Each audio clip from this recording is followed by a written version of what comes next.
DN Haryana voice of Jind देख रहे दर्शकों को नमस्कार। इसे मौजूद है जुलाना के इनलो कार्यालय में और हमारे साथ इनलो नेत्री सुनैना चौटाला जी हैं। बात करेंगे जुलाना के विकास को लेकर, क्योंकि इनलो का गढ़ रहा है जुलाना। काफी समय में से यहाँ पर इनलो के विधायक भी चुने गए, लगातार प्रमोद डोल 2 बार विधायक बने, सूरजभान काजल भी यहाँ से सरकार में विधायक थे, फिर भी जुलाना पिछड़ा हुआ। क्या कारण है? सुनैना जी, आपका डीएन हरियाणा पर स्वागत है। बहुत बहुत शुक्रिया। सबसे पहले आपको राम राम और पूरे प्रदेश को मेरी राम। सुनैना जी, बात करें अब जुलाना के विकास की, तो जुलाना हमेशा इनलो का गढ़ रहा है और इनलो को यहाँ से विधायक भी मिले हैं, उसके बाद भी विकास नहीं कर पाया। क्या कारण? देखो, सबसे पहली बात तो क्योंकि आपने कहा गढ़ नहीं, ये आदरणीय चौधरी देवीलाल जी कहते थे कि जींद हमारा दिल है जी।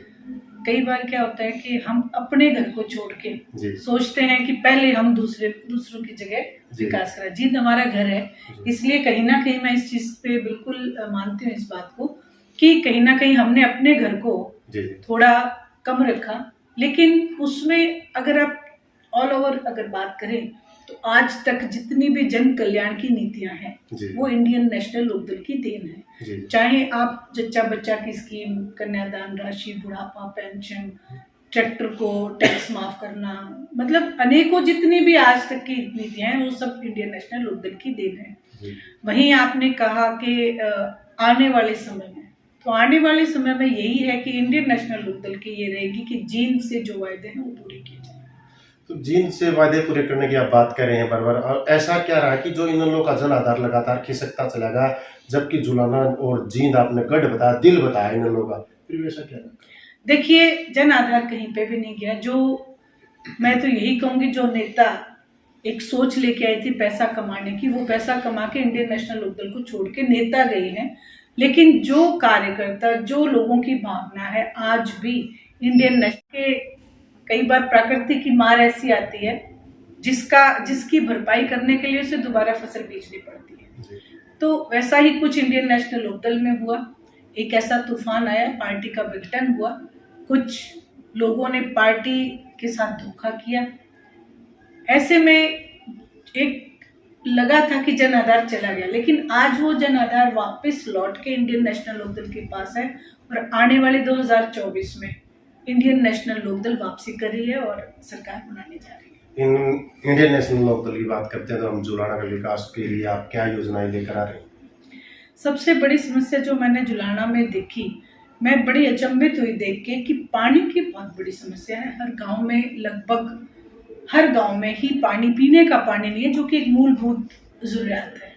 वहीं दूसरी, जब मैं पिछली बार जब आई थी तो यहाँ पे एक फ्लड की भी बहुत बड़ी समस्या है, जिसके लिए आदरणीय चौधरी देवीलाल जी रिंग बांध बनवाया करते थे, उसकी भी पूरी व्यवस्था की जाएगी। आधे जुलाना में तो पानी, नहर का पानी पूरा अच्छे से आता है, लेकिन आधा जुलाना अभी इस चीज से वंचित है, तो वो करें, वो भी पूरा उनका हर को समानता से पानी दिया जाएगा। दूसरी चीज, शिक्षा के लिए मैंने देखा कोई भी ऐसा स्कूल जो हाईटेक हो, ऐसा स्कूल नहीं देखने को मिला। तो शिक्षा के ऊपर पूरा ध्यान देंगे। वहीं स्वास्थ्य और उसके साथ साथ खेल के मैदान, खिलाड़ियों के लिए भी पूरा जो है हम उसके ऊपर फोकस करेंगे। वहीं अगर थ्रू आउट आप हरियाणा प्रदेश की बात करें तो इंडियन नेशनल लोकदल इस बात के लिए वचनबद्ध है कि जो बुजुर्गों की पेंशन आदरणीय चौधरी देवीलाल जी ने 100 रुपये शुरू की थी, उसको बढ़ा के 7500 रुपये करके देंगे।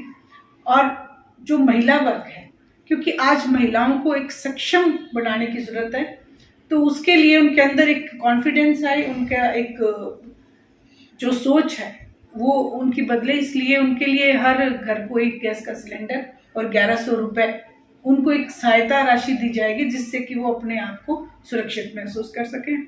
और हर युवा को, आज युवा बहुत परेशान है, आपने देखा होगा HSSC का भी एक, मतलब हर जगह कहीं ना कहीं प्रदर्शन करते, युवाओं का पेपर लीक कर देते हैं गवर्नमेंट जो है, उसके लिए भी हर युवा को, हर घर से एक युवा को नौकरी दी जाएगी। जब तक नौकरी बच्चे को नहीं मिलेगी, उसे 21,000 रुपये बेरोजगारी भत्ता दिया जाएगा। ये जो मेन चीजें मैंने आपको बताई हैं, ये इंडियन नेशनल लोकदल गवर्नमेंट बनते ही पहली कलम से करेगी। एक और चर्चा है जुलाना हल्के में कि सुनैना चौटाला खुद मैदान में यहाँ से आ रही है, तो ऐसा क्या कारण है जुलाना से?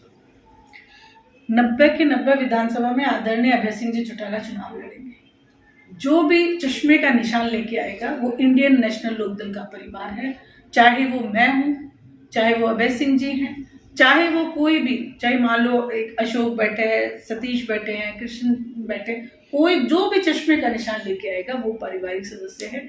और चश्मे के निशान को मजबूत बनाने के लिए हरियाणा प्रदेश से मैं बार बार गुहार करती हूँ। तो बात मैंने आपसे पूछी कि जुलाना से आप चुनाव लड़ रहे हैं या नहीं लड़ रहे हैं, आप ये बताइए। मतलब जनता पूछती है, इंडियन कोई माफी- नेशनल लोकदल में ये रिवाज है कि यहाँ जो जनता की आवाज होगी उसी को टिकट दिया जाता है। ये शीर्ष नेतृत्व का काम है। जहां से भी मुझे मैदान में उतारेंगे मैं बिल्कुल तत्परता से और बड़े मैं यही कहूंगी कि लोगों के विश्वास से चुनाव लड़ूंगी। तो आपने बात की भाई इनलो की सरकार आएगी तो SYL का जो पानी है उसका मुद्दा हल कर दिया जाएगा। इससे पहले प्रकाश सिंह बादल की सरकार थी, हरियाणा में बीजेपी और NLD की सरकार थी, तब क्यों नहीं हल किया गया? देखिए, जो चीजें मैंने कहा, जो चीजें रह गई पेंडिंग उसको हम पूरा करेंगे। और एक बात जो आपने कही कि प्रकाश सिंह बादल जी की सरकार थी और यहाँ पे बीजेपी के साथ इंडियन नेशनल लोकदल की सरकार थी, तब भी ये इस चीज के लिए तभी से कोशिश की गई कि भी उसके बाद सरकार जैसे बदली, जब कांग्रेस आई तो कांग्रेस ये दम भरती तो दिखी कि भाई हम किसान के साथ हैं, लेकिन जब मौका आता है तो इंडियन नेशनल लोकदल आपको किसान के साथ खड़ी मिलती है। बाकी सारी पार्टियां जो है अपना उल्लू सीधा करने के लिए किसान का नाम लेती हैं, लेकिन किसान का SYL का पानी हमारा वायदा है जो कि हर हालत में इंडियन नेशनल लोकदल पूरा करेगी। ये थी हमारी खास मुलाकात सुनैना चौटाला जी के साथ, और इसी तरह की नई नई अपडेट के लिए DN Haryana voice of Jind के साथ जुड़े रहिए।